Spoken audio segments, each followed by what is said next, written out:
Mayor Johnson, you keep saying that you're investing in people, but the people that I talk to tell me that you're investing in your cronies, that there's waste, fraud, abuse, that there's zero transparency. You haven't even shown a single reporter in this room your Gucci gift closet on the other side of that door. You're getting ready for that March 5th hearing in Washington. Who did you call, or who have you called for advice on how? Jesus. Yeah. I'm calling on the name of Jesus. And we are back, y'all. Thank you for watching today. Go ahead and hit that like button. You know, it helps us out a lot, and it helps you because it helps us. Now, y'all, check this out. This is one of my favorite recent videos because, you know, I've been covering Chicago Mayor Brandon Johnson, and I haven't been critical of him, but I have been covering some of the news that is not good for him, right? He has this whole gift room scandal. His approval rating is in the tank. It's in the gutter. It's like it's beneath the gutter. He has the immigration thing. Things are not going well for him. But you know what? I am going to give him a compliment. And I know sometimes y'all get mad at me.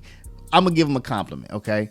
He is every week, multiple times per week, he is out and about, y'all. He is not like, you know, you might remember a politician, a very, very, very high up politician recently who barely took questions, who barely appeared in public and would take very, very few questions. Do you remember how frustrating that was when you were like, this guy, is this guy leading the country? Remember that? Well, even if you don't like the politician, you have to respect when they will show their face and try to give an account for the questions that the press asks them. And that matters a lot. And if you think it doesn't, remember the guy who didn't do that and how bad that felt. Now, with that said, today, Mayor Johnson went before the press and he was asked many, many questions, many of those about immigration. Those are the ones that I'm primarily concerned about. And you are going to see, as you saw from the coming up, Mayor Johnson said he's calling on Jesus. His words, y'all, not mine. He's calling on Jesus for help when he goes to Congress next month. Wow, that's actually that's just a week and a half. When he goes to Congress in a week and a half, I thought it was March 3rd, but it's actually going to be March 5th. And you know we will be covering that. So, y'all, I am going to just go. I'm going to flow. I've cut out all of the fluff.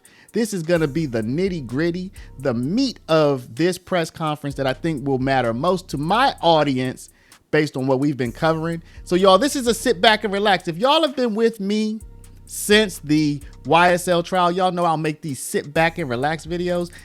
This is kind of a sit back and relax. This is a slow burn, slow cook, but it's all good stuff, okay? So, y'all, don't forget to, first of all, did you hit the like button? Second, press the share. Put in the phone number, WhatsApp, email, text message number, whatever of somebody. Send this video to them. And also, if you're not a subscriber, y'all, please do subscribe. We're almost at 100,000. We will be there probably tomorrow. I thought we'd get there today, but we'll probably get it tomorrow. So maybe you can be the 100,000th subscriber. Appreciate y'all. Love y'all. We're just going to flow right into this video. Sit back, relax, and enjoy. Mayor Johnson, you keep saying that you're investing in people, but the people that I talk to tell me that you're investing in your cronies, that there's waste, fraud, abuse, that there's zero transparency. You haven't even shown a single reporter in this room your Gucci gift closet on the other side of that door. People are very, just very a question. angry. Just a question. I keep getting interrupted. I'm the only one. You know, people are very, very angry about this what they call a payday loan for you and your cronies to blow through. Your single-digit poll numbers. All right, we need the question. And the anger and the frustration that people are feeling towards their mistrust of you and the lack of transparency. Are you prepared, and your allies for that matter, in City Council, prepared to lose re-election over this payday loan? We're going to continue to invest in people. Thank you. Well, you know, my follow-up question, if I don't know if you, okay, so, you know, you interrupt my question, you cut my mic. People tell me that that's contributing to your single-digit poll numbers, by the way. You should probably learn a lesson from, one-term Lightfoot. Okay, Mayor. What percentage of this payday loan will you commit to potholes? So it's not a payday loan, and the full investment is to improve the infrastructure for the people of Chicago. Mayor, good morning. Good morning. If you don't mind, I'm just going to quickly change the subject. We've seen across the country 2 sanctuary cities within the last 24 hours actually take the step to file a lawsuit against President Trump and the Department of Justice to try to prevent any sort of retaliation for their own welcoming city policies. I'm wondering what your take is on that, considering you're on the other end of a lawsuit from Washington, D.C. Well, look, our welcoming city ordinance, as well as the complementary state law that the state of Illinois provides, ensures that our local law enforcement shows up in the most transparent and effective way. That we do not want any individuals who are undocumented or otherwise to have breakdown between their ability to communicate with law enforcement.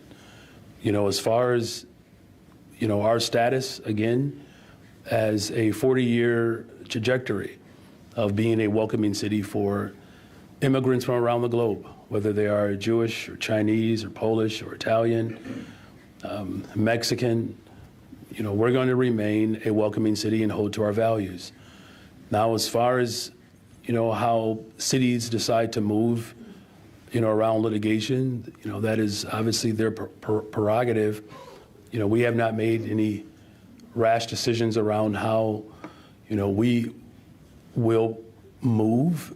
But I will say this one thing for sure, is that I made a promise and a commitment to protect working people. And that's really what this moment requires. Because again, this administration is not just threatening the sensibility of our democracy. They're working to force people to surrender their humanity. And we're not going to do that. As this administration is working to defund public education, defund the HUD, to defund the Department of Justice, laying off public employees. Public employees have long been a pathway for working people to get to the middle class.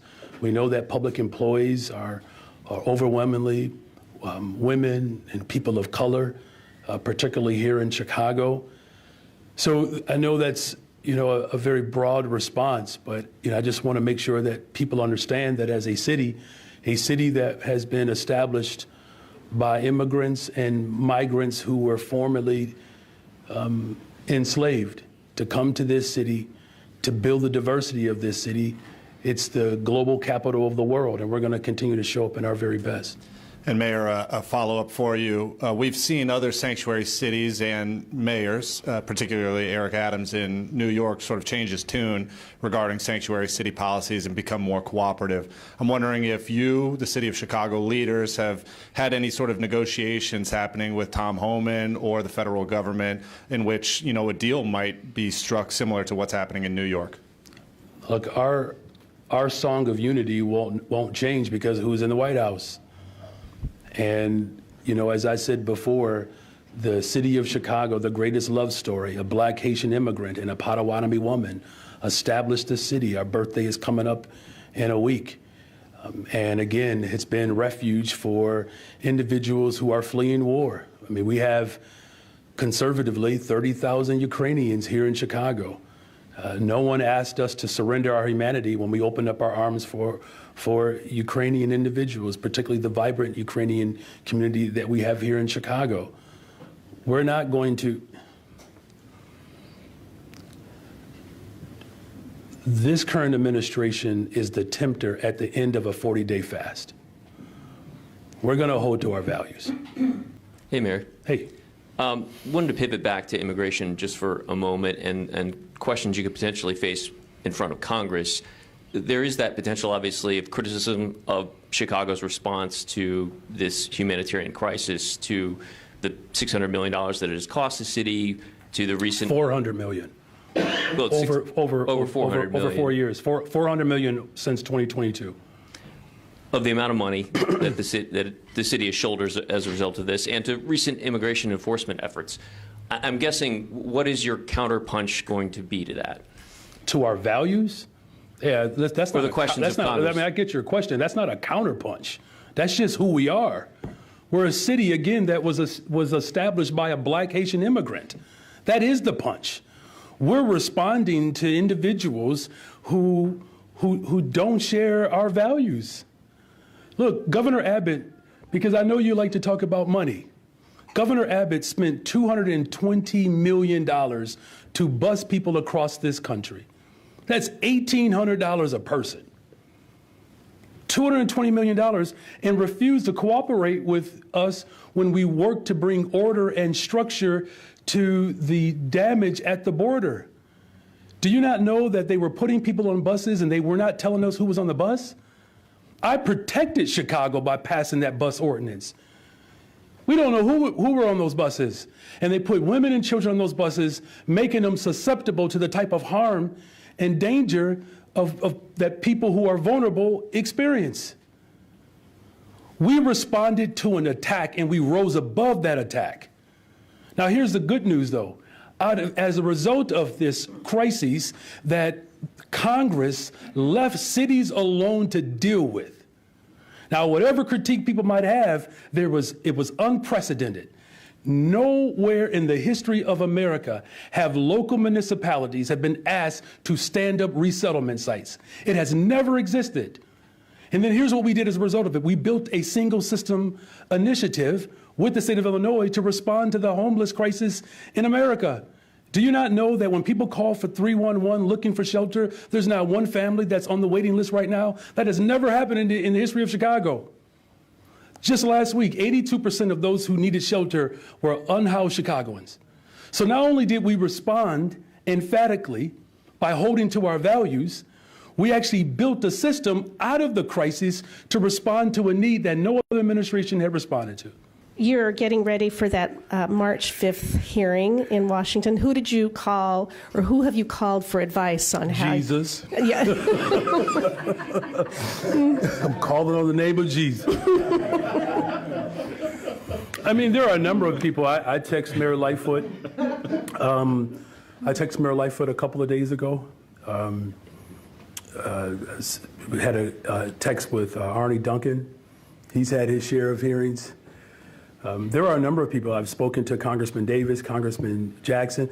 Those are just to name a few. I'm talking to everyone. This is about Chicago. This is not about, Brandon Johnson. I am part of a long legacy of leaders in this city and this state that have stood up for working people. And that's essentially what I'm prepared to do on March 5th, is to stand up for working people. The city of Chicago continues to lead the way.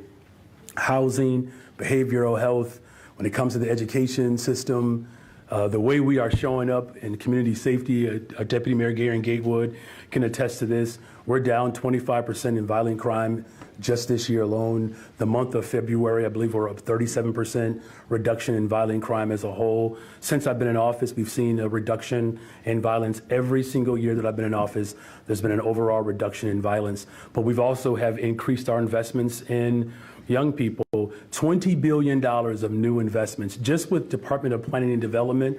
I hope I get this right, John. I believe it's $11 billion just last year, 37,000 construction jobs, almost 10,000 units for new units. Now that's a little ways to go to get to 400,000, but we have almost 4,000 affordable homes that we built. The city of Chicago is vibrant and it's strong, even within these difficult times and the challenges that my administration has faced. There's not one thing that I said that I was going to do and fight for when I ran that I have not addressed. You're welcome. Hello, Mayor. Hello. A point of privilege. I don't need 400,000 extra people. It's going to make my commute even worse. All right. So it won't be extra people, by the way. Now, if we get over 400,000, then come and see me. So I did want to also just ask you about your trip to D.C. next week. One might observe that these press conferences will be rather tame compared to the questioning that you are going to get from these members of Congress, and particularly the Republicans. How are you preparing for that, and do you expect that you'll be able to actually convey the message that you're going there to give? Well, on Sundays, I usually sit down with my wife and children. We just have a reflection of the week. This week, they behaved as the Republican Party, and were taking me through a series of questions in preparation for this hearing. Look, in all seriousness, you know, our country is under attack from within our country. There are individuals that are playing on people's fears and living in this hyperbolic space that, quite frankly, is not healthy. And it's unfortunate that we have an administration that is as incorrigible as it is. But we're going to hold to our values. And whether or not we can, you know, get our message across in that particular room doesn't mean that I'm going to stop delivering the message of hope, inspiring young people, making sure that working people know that they have a fighter and a champion in their mayor. There's no other mayor that has released the amount of TIF dollars back into our taxing bodies. We have more young black men registering for college. We have a diverse makeup, of which the last I checked, 65% of this administration were women. You know, we have families, whether you're in Andersonville, you know, or Bronzeville, who want better quality services. That's why this investment that we're making for infrastructure is important. It's why I'm not backing down. And I've never backed down in a fight. You know, one of the toughest, you know, days that I've ever had as a public servant is when I was teaching at Jenner Academy in Cabrini Green, and the students were, you know, acting out on their trauma. And by the time I got the room to quiet down, one of my students raised her hand and said, "Mr. Johnson, you shouldn't be teaching here. You should be teaching at a good school." Because for so long in this city, working people have been abandoned. You have young people who don't believe that they deserve value. I'm changing that. People are valued in this city, and especially working people. And I don't care which congressperson believes in that or not. It doesn't sway my belief that there are good, decent people in this city and across America who deserve their government to show up for them. And March 5th or any other day, I'm going to show up. I'm going to show up for the people of Chicago as I've always done. And I can't say I'm looking forward to it, but I will certainly say that when I get there, who I am is who I will remain. Do you expect, I mean, you know, with Mayor Adams sort of changing his tune towards the Trump administration, some might believe, and I wonder if you would concur with this, that you are going to be the main target of their questioning, and you'll be the one that really has the target on your back. Has your team sort of prepared you for that, and do you expect that's what's going to happen? You know, I don't know, honestly, what to expect there. I will just say is I will be prepared to defend working people in this city. That's it, that's all. That when it comes to our delivery of government, when it comes to our commitment to government workers, when it comes to our commitment to this democracy, that's the beauty of Chicago. That we have faced many challenges over the course of, I should know this, I believe we turned 188 on March 4th. Whether it's Chicago fire, you know, the voices of the unheard at the time in which Dr. King was assassinated, whether it's the Black Panther Party that fought for health clinics, to the establishment of this global capital of the world, that whether I am singled out or not, just like Chicago rebuilt itself after the fire, just like Chicago, as we have responded to mass school closings, just like Chicago has responded to the closing of mental health clinics, the destruction of public housing, look at what my administration is doing. Social green housing, creating a public apparatus to build more affordable units, investing in our young people when outlets have tried to demonize them. We have invested in them. When people said that our schools could not have everything that it deserves, I didn't back down. And that's who we are as Chicago. We're grit, we're strong, we're tenacious, we're emphatic. We eat our hot dogs a certain way. It's just who we are. And Chicago style will remain and continue to strengthen over the course of my time as mayor. I appreciate y'all. Thank you all.